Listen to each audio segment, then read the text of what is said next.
being that for her calling in about her timekeeping, but also you've got a duty of care as an employer to make sure she's okay, and that you know, safeguarding lone working, that type of thing.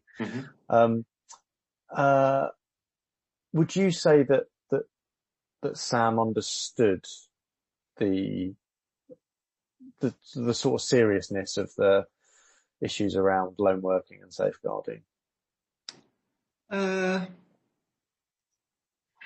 Understood. I think no, probably not. I don't think she did understand the seriousness of it. Or is it that she did understand it and she didn't take it seriously? Okay. Yeah. Okay. Okay. So, you know, it's kind of, I guess from your point of view, it's impossible to say which of those two it was, but it was clear that she wasn't following the processes in the way that I mean, I would say that I think that she, once it was explained to her the importance and the seriousness of it, I would say that she did understand it, but she didn't take it seriously. That would be my take. Okay, fine.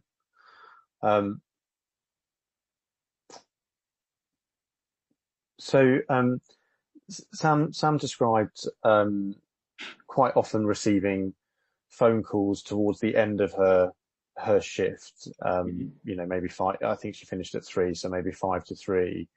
To what she described as they were sort of thinly veiled. So it would be a request for some information or an update or something like that, that she felt was a thinly veiled attempt to check in on her.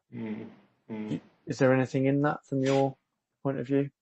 I don't think so. I think I'd refer to my previous answer, which is that I think that we'd made it fairly transparent to her that we were going to be checking on her more than other staff by that point. And I think that the thing about Sam, which makes her different to a lot of our other staff, is that she did work on her own a lot of time in the satellite office on her own. That was quite unique. Her position in that respect was quite unique. So it was important. I mean, she worked in the satellite office on her own a lot of the time, in a large house with up to 7 residents of it in it. And it was important for us to know at the time that she left at 3 o'clock what the update of the status of that house was. Were there any issues? Did we need to know anything, you know, going forward for the rest of the afternoon or for the evening on call? So I think that would be quite common. It would be quite common to do that. And in fact, with the staff that are now at that house now, I speak to them 9 o'clock every morning, and nearly every day I would speak to them. Now staff are there till 4:30. I would usually speak to them at 4:30 at the end of the day. So it's quite normal practice. Yeah. Fine. Okay, thank you. I'm going to talk about some sort of specific situations now that sort of Sam raised as part of her grievance. And if you know, if it's something that you're not aware of, then that's absolutely fine. I wouldn't ask you to fill any gaps that you're not aware of. But the reason that I'm asking these questions is from Sam's point of view, these sort of add up to a picture of her being treated in a way that was either micromanaging, set up to fail was another term that she used, and that there was a clash of personalities, that actually this wasn't about her performance. This was about, you know, people not getting on, essentially. So the first one that I wanted to talk about is she described a complaint that was received from a client. And I think that the way that she described it was that the client was one of Chloe's in the team, and that Sam had stepped in to help support Chloe with this client because I guess Sam was more experienced and the client could be tricky. The client had subsequently complained, and Sam said that the client had complained about her, that the complaint was discussed with Chloe, but not with Sam. And Sam said that had Chloe not been there, her view is that the organisation would have taken the word of the client over Sam's word, but that she was never spoken to about the incident anyway. Okay. Does anything in what I've said ring any bells at all to you?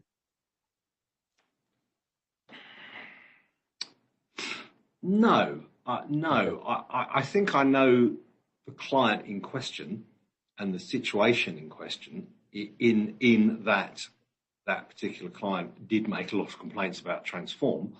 Okay. I don't remember Sam ever being a part of that complaint or a part of that issue. No. Okay. No. If it's the client I'm thinking of, yeah. No, Fine. I don't remember it ever being. No. So it's feasible. Hang on, I'm asking you to speculate there. So hang on, let me just rephrase that or rethink that. Actually, I'll leave that there. You're not aware of any complaints that were raised about Sam that weren't addressed with her. No. No. No. Okay, thank you.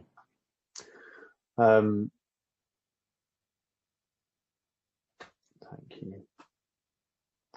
Okay, I'm gonna end up jumping around a bit here, Nick. So apologies for that. But Sam also talks about, I know that there was a situation in which Sam had lost her receipt book, and that was looked into by Lorna.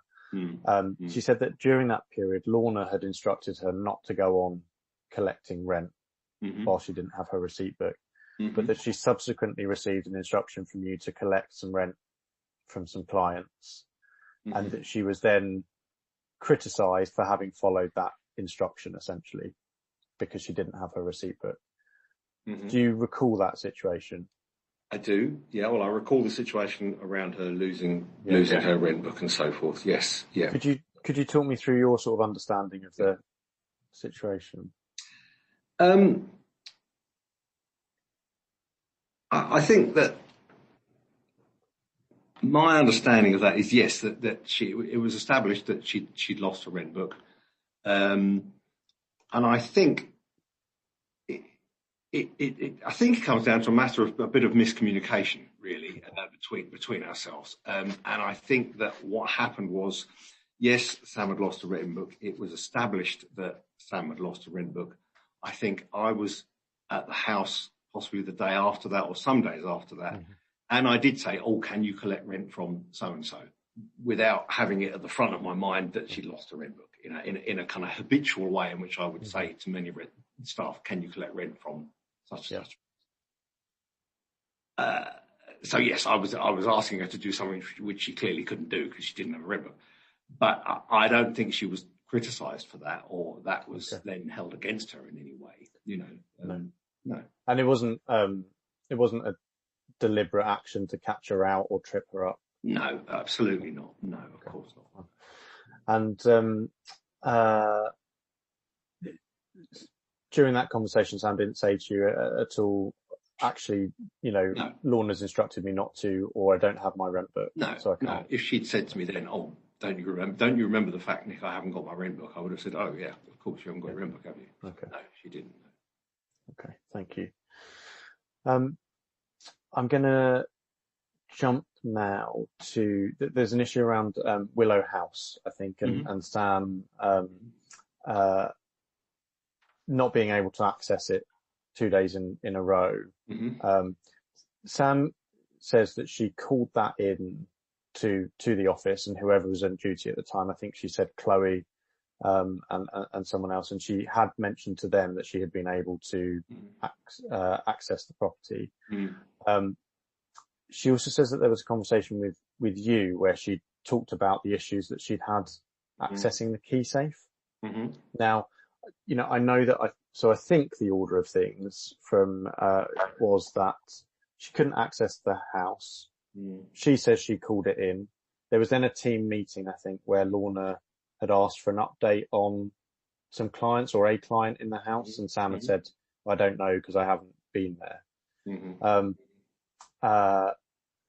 Ahead of that team meeting, were you aware that she hadn't been able to access the house? No, I don't think so. I think it was at the team meeting that we found out that she'd not accessed the house. Yeah. Okay. Yeah. So the conversation, if there was a conversation between you and Sam about the key safe there, that followed